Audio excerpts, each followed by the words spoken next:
works pretty well as well. Hello everyone, how's everyone doing today? Good. Welcome fresh men and fresh ladies to Writing 101 with Mr. Mark. Today we're going to be going over show don't tell. After reading your first drafts of your personal narratives, I noticed that there was a lot of language that you used that kind of just told us what was told us what was happening, but I couldn't really see what was happening myself. So I figured we'd do this mini lesson today, just clear some things up, and it'll help you for your final drafts. But right now, we're not even going to get into that yet. We are going to start off today how we start off every day, by copying the aim and the do now on the class worksheets that you should have already in front of you. You're going to put those in your binders, in your notes section. Yeah. Can someone volunteer to read the aim for today for me? Please, Lexi. Differentiating between showing and telling language. Beautiful, thank you. And as we all already know, the aim is what we are planning on accomplishing today. So by the time we walk out of here, I want everyone to be able to differentiate between language that's showing and language that is telling.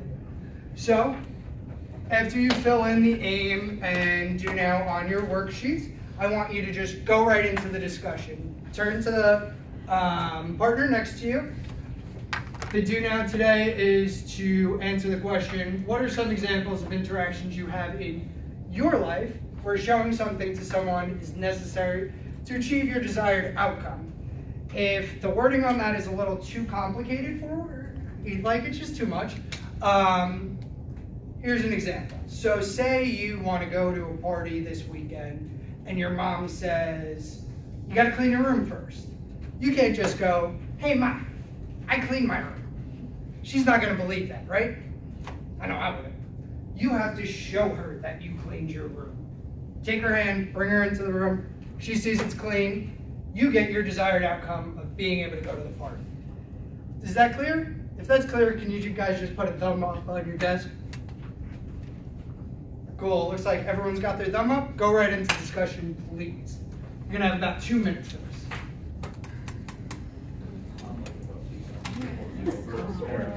Yeah. Oh,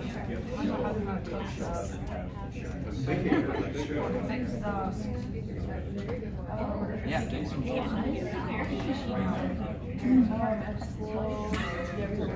Filled with water. No, not that. But I didn't even know what I was doing. The story I was told, my uncle had me told which was the washer and the dryer. Shown. He had to be shown. Not told. That's right, he had to be shown which was the washer and the dryer. What are you showing? Family story, my uncle finally got independent. He had to be shown which was the washer. So here's what you think. All right, yeah. Definitely. As an adult, I am not. he had to be shown which was the washer. But if he wasn't shown it, he Right. wouldn't have effectively known the difference, right? Tell him. Mr. Frank, are you telling us that you're a big Marty McFly fan today? Oh, I am. Well, no, this is more so to black out my sweat, Oh, cool. to be honest. Yes, then yes, it's Marty McFly all the way. Back to the future. Back to the future. Exactly. Oh my God, you guys are gonna love our next. We have a video clip that you'll like. Awesome. Yes. All right. How y'all doing over here? Doing pretty well. We've got really good examples. Can I? So I said that when you go to the gym, it's just selfie of the gym. Check in on Facebook. That is how today's society is, right? Yes. Because like, unless you got the muscles just bulging out of your shirt, you could just say you go to the gym every day. And yeah, So I'm planning on work through 3 through 8. all right, cool, Yeah, and you cool. now you're comfortable. Okay, guys, we're gonna get back to the lesson. So does anyone want to volunteer to share one of what they were discussing with their partners? Please. We're talking about how people always ask us, like, how do you wrap that with your head? So, like, it's not that hard. but like I'll have to show them how I do it. Yeah, they're So learning how to do it. yeah, so then they could understand exactly how you Like, get I it could just be done. like, Because I throw it over my shoulder, like which way? Like I have to, show. awesome. Yeah, great example. Thank you for sharing. All right, so just time-wise, we're just going to go into the next slide. Got a little clip for you guys to watch. Oh, yes.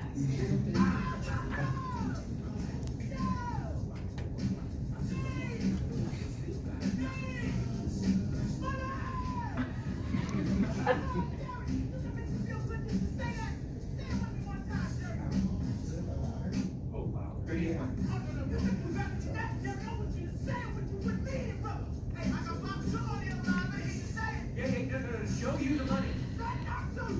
Show me the money. Show me the money.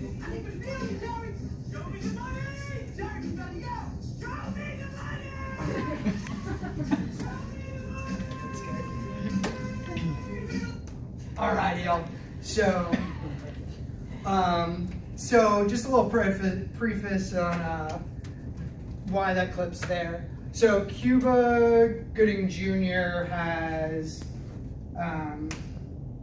Jerry Maguire as his agent, but he's not really happy with him as his agent, and he wants to, in order to keep Cuba Gooding Jr. as his client, Jerry Maguire has to show him the money that he is making. He can't just say, yeah, I got money in my pocket. You'll get that at some point later, and keep him on as his client, right? So let's think of this from the perspective of a writer or a reader.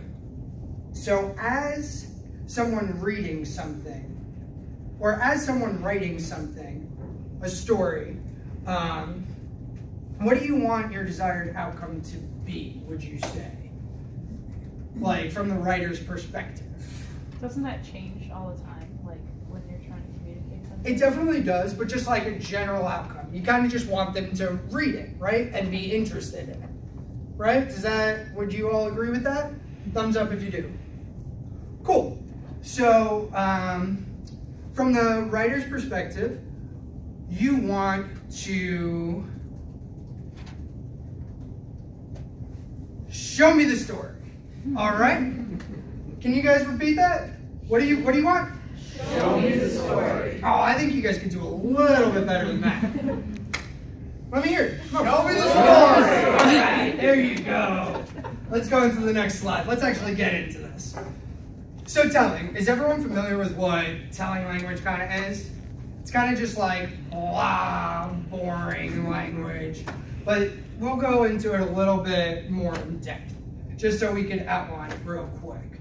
So when you tell rather than show, you're pretty much just informing your reader of information rather than letting them deduce anything. Again, you're just stating that information. You're not painting vivid images in the reader's mind. And if you are using telling language, you might just write that a character is tall or angry instead of saying, the boy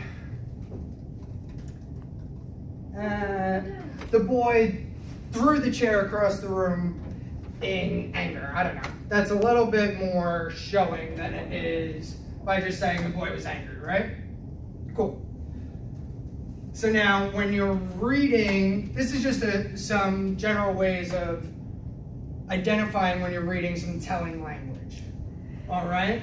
If you're reading something and it's simply just stating what's happening, or you don't feel connected with it, you don't really have any emotions coming up with it, and it's just like boring, you want to close it, that's a good way of distinguishing that this is some telling language. Now showing's a little bit different. Okay, when you show, you paint a picture to the reader. You paint a picture the reader can see in their mind's eye. You make the reader part of the experience.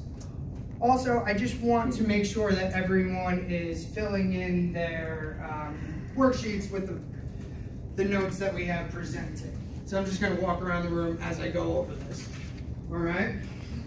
It's all right, you can cover it up. So instead of having everything imparted on them, the reader can see everything and come to conclusions on their own. If your character is tall, your reader can deduce that because what? You guys have a blank. You don't have to use my example. Anyone else got an example they could come up with? Please, Paul. He ducked to go under the door. Perfect. There we go. Great example. And why does him ducking show that he's tall? Because everyone knows how high a door is, so they have to duck to do it. Beautiful. So thank you for sharing. Yeah, so exactly what Paul said. Because the image is painted in your mind of what a door looks like and how tall someone has to be to just walk right into, like me. I fit through anything. I won't have to duck. Okay, so showing language, this is kind of just a brief overview of what showing language is, all right? I feel like I'm talking a lot. Does anyone want to read from the slide for me?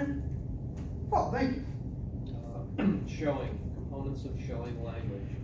Makes use of sensory details, provides imagery that allows the reader to feel present in the moment, evokes emotional responses from the reader, interesting to read. Beautiful, thank you, Paul.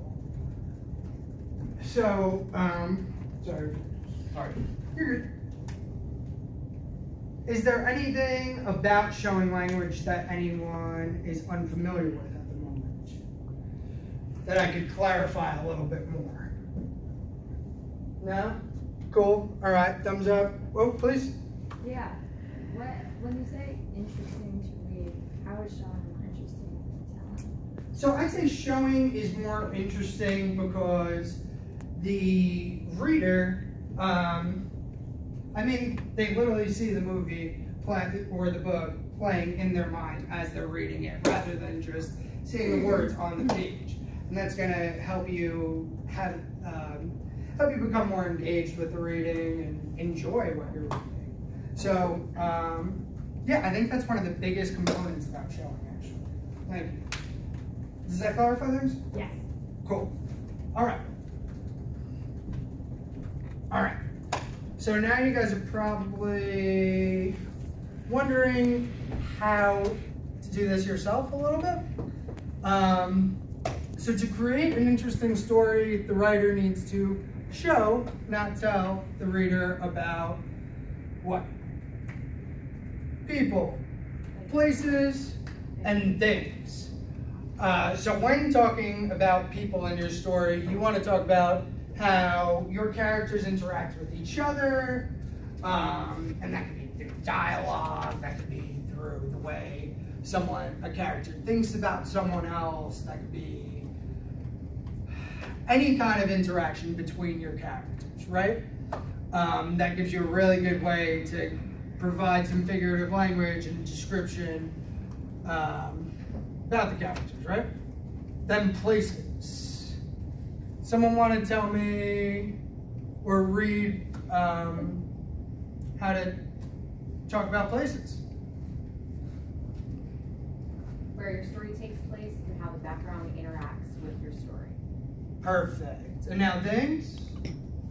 Yeah. Objects, items, and figures in your story and how they are interacted with.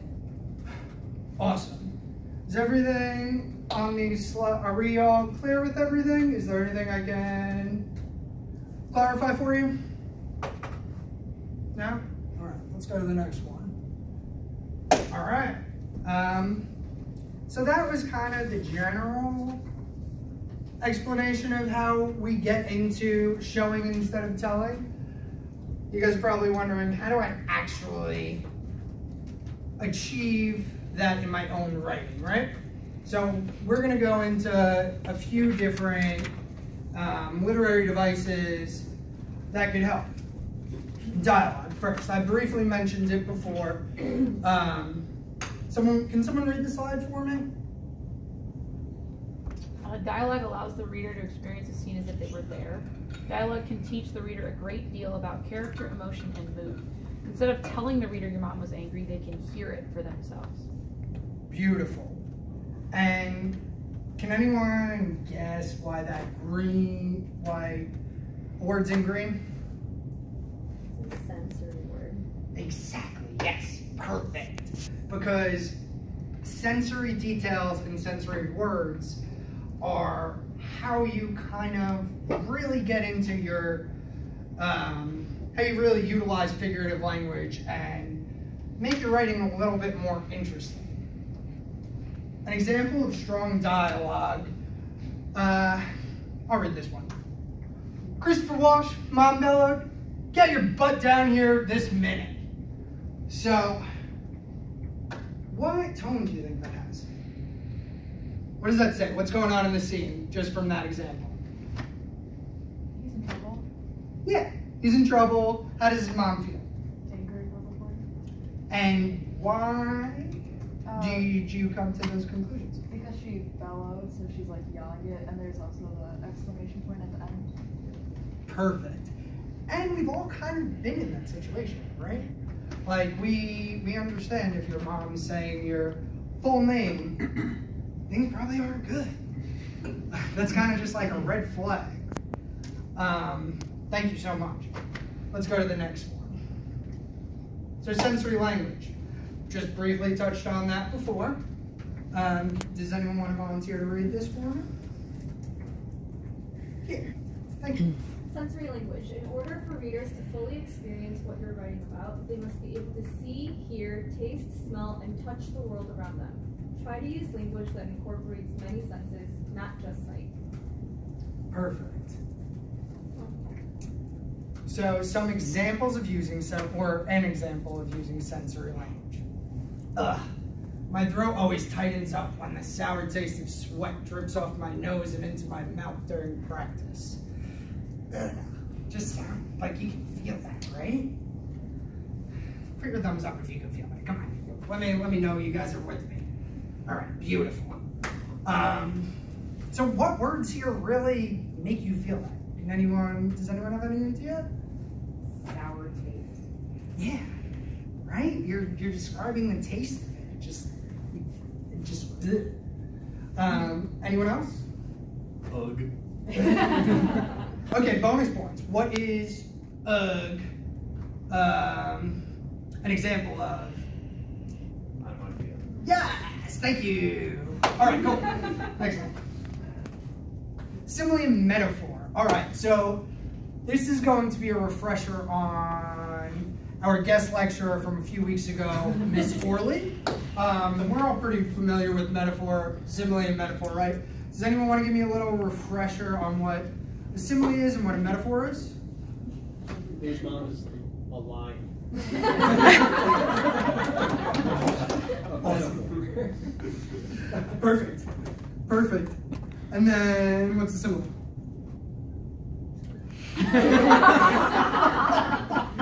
My mom is like a lie. She uses the word like. Thank you, Anish. All right. So you can do the other one too. All right. So here we have two examples. They should look kind of familiar to you, since we did just finish reading the things they carried. Anyone want to read these for me? All right, I'll read. Cool. You'd feel the boredom dripping inside you like a leaky faucet. Hopefully none of you feel that at the moment. But yeah, that's one example. And then more than a plane, it was a real bird. A big, sleek silver bird with feathers and talons and high screeching. Can anyone tell me which one's an example of a simile and which one's an example of a metaphor? Yeah. The boredom dripping inside you like a leaky faucet is a simile. Awesome. So just process of deduction, that makes the other one a metaphor. Perfect. And in your writing, similes and metaphors really just, it's another way of getting that imagery into the reader's mind. keeping them attached. And it was just fun to imagine anyway. Like, it's a little break from what the actual reading is. Oh, all right. So Be Specific is the last device we're going to be talking about. It's just, so this is going to be an example of a sentence that is just a blah sentence. It's a telling sentence. Aiden went to a musical, right? It just tells you what's happening.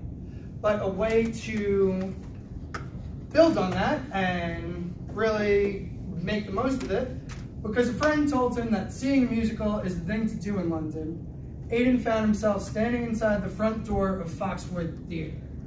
That clearly paints a picture in your mind of why he went to the musical, where he's at, and yeah.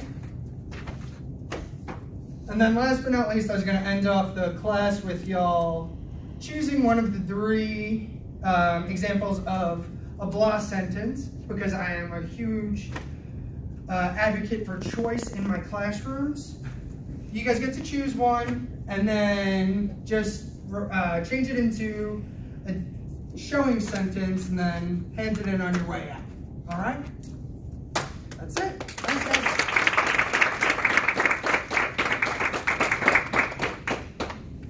All right. So feedback. Kind of feel like I just word vomited over you guys for the past 20 minutes. But the worksheet. At a 9th grade level, is it too basic? Do you think it's productive? Do you think it helps? I don't know. Actually, I think it was too much. Too much? Only because it was a lot to write down while you were going through it. Yeah. But I didn't think it was too much information, but I think just the act of writing that much down was too much, because I wasn't paying attention. Okay. I was thinking like, in the 20 minutes, it's going to be super hard to get all this information out there, so I figured the worksheet would be a good way to keep them interested. It did that, for sure. Sure. Cool. Kind of sort of like disagree with that a little bit. One of my English classes is all ELs, even though they have to still take English 10. So this is like extremely helpful for them because they still have to do like the same PowerPoint. So this is like a great way to accommodate them without changing the content of the lesson. Awesome. Yeah, I was just gonna say like a suggestion for this is instead of phrases that we would have to write in just like a single word, even if it's not like super important, it still is like, okay, which word do I have to, just like what single word do I have to copy from the PowerPoint? Even like at the bottom here, an interesting story shows that the reader, instead of telling, and then like people, places, things, I ended up just writing like one word from the whole thing that he put down there. So it was like a lot, but I really liked the idea of it.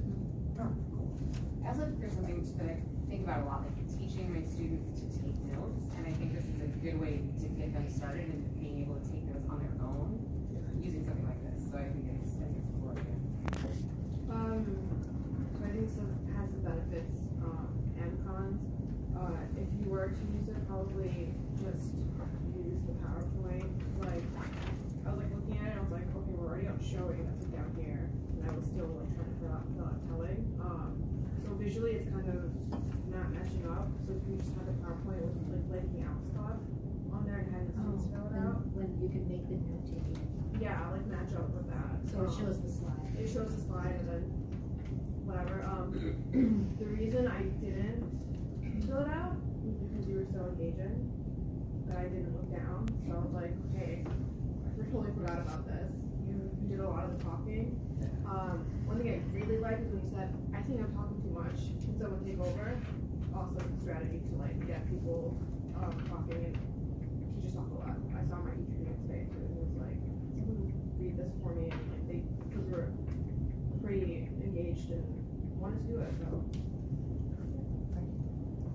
I think something that I learned from teaching my lesson that they hand out was the direct instruction of when they are supposed to be filling it out and what they should be filling out. And you caught yourself during the lesson. You said, you know what, I'm not seeing as many pens moving or whatever, and you started walking around to monitor that. But I think great that you caught yourself, but also build that in to how you're teaching to say like, this is knowledge, meeting. Write it down. Use the sheet that I gave you, which I think I found super, super hard when I was teaching because you're just assuming that they're tracking you and they're going like, yeah, this is that, let's keep going. And sometimes they need that just really explicitly stated. I realized like midway through when I brought it up, that because I was trying to get all this stuff out of my head at the same, like in order, and then I realized I missed to explain that better in the beginning. But you caught yourself and you kept your ego out of it. You're like, whoops, let's move, let's do it, let's keep it going, which is great. You know, you didn't let it pause you or detract from the way the lesson was progressing. It just became now a new part of it. All right. All right, so let's go to the next question then. Thank you, guys. Oh no, I'm ready for the next question. Okay, yeah. Was this too much information to cover in one lesson? Because now I can clearly see it was. I think yes. I like how you covered everything, but I kind of lost track of what the point of the lecture was, or the lesson was. So I think, I love what you started with, the showing and telling, and I think a lot of kids, like even people our age, can't get that straight. So I think that could turn into an activity where you project, like, you kind of did it, project one thing, and then tell everyone, like, tell me how you would show this. It could get really fun and engaging because people could get silly, they could have the choice in what they're sharing, and they could actually see and feel the difference and have that interactive experience of switching it. So I think you had a lot to work with what you started with, and then kind of trailed off with the other stuff, which is all valuable, and like Amy was saying, you were super engaging, but I didn't really know what I was supposed to improve with, because there's a lot that I was trying to get along with. Yeah, I was debating either going, like when I started doing the dialogue and all those, instead of that, I was just going to do like guided practice with the students, like project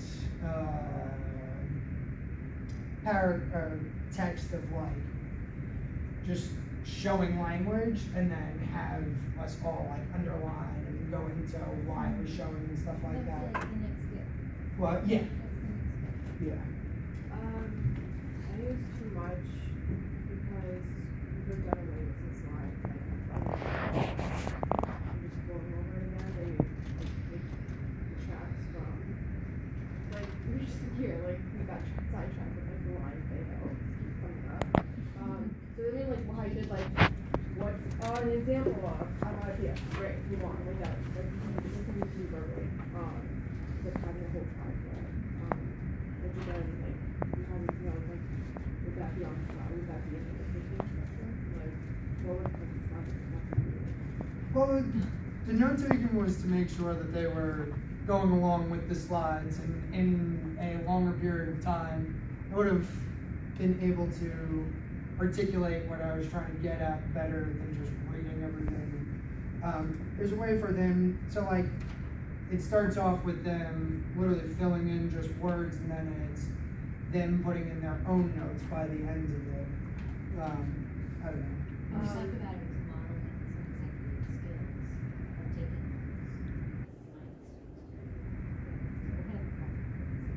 And I think for projecting, I think we should be able to just go into an example of one of the narratives. Just go in and like edit it as class. Whether it's not theirs or not, like this is an example of a narrative, what can be better in it? And like start that process, like streamline it, maybe once and then find another question. Like that Scaffolded too much? Yeah, like I think it's too scaffolded. Especially I'm sure they know what metaphors and like that.